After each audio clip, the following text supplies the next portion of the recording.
সবথেকে প্রথমে আমার পরিবারের দাদা ভাই আর আমার বাবা মা। প্রথম থেকে আমি যখন 11th এ উঠলাম, সবথেকে বেশি গাইড করেছে আমার দাদা ভাই। দাদা ভাই প্রথমেই বলে দিয়েছিল কোন কোন স্যারের কাছে পড়তে হবে, কী কী সাবজেক্ট কীভাবে পড়ে নিয়ে যেতে হবে, সবটাই আমার দাদা ভাই বলে দিয়েছে।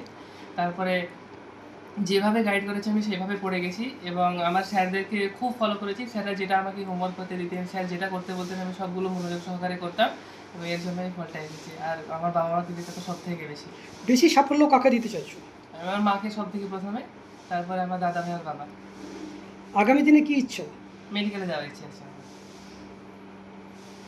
এবার কেমিস্ট্রি, বায়ো এগুলো খুবই ভালো লাগতো। আর নিটের জন্য যেহেতু প্রিপারেশন নিচ্ছি তাই ফিজিক্স, কেমিস্ট্রি, বায়ো তিনটেই ভালো করে পড়তে হয়েছিল। আর বাংলা ইংলিশ তো সাহিত্য আমাকে বরাবরই ভালো লাগে খুব। খুবই খুশি লাগছে, এটা সকলের খুশি। বাবা মা ভাই স্কুলের টিচার সকলের জন্য খুবই খুশির খবর এটা। আর পড়াশোনা মোটামুটি 4-5 ঘন্টা করতো, পড়াশোনাও করতো, খেলাধুলাও করতো, সব দিকেই। কোন সাবজেক্ট বেশি পড়তো? সায়েন্সের। সায়েন্সের মধ্যে আমাকে সব থেকে অসুবিধা নেই ইনশাল্লাহ। বেশ ঠিক আছে, সব ঠিক আছে।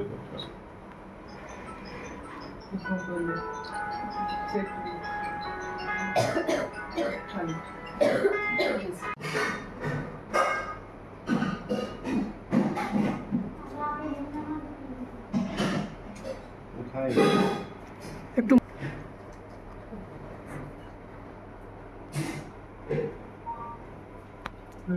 ইনচার্জ খাও না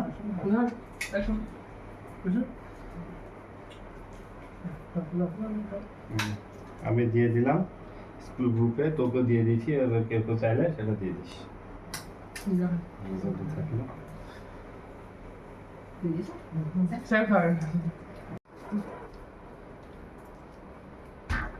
খা, আরো দুবার খান।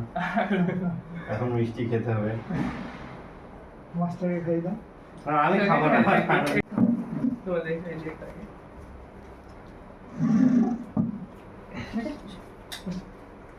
তুই দাঁড়া,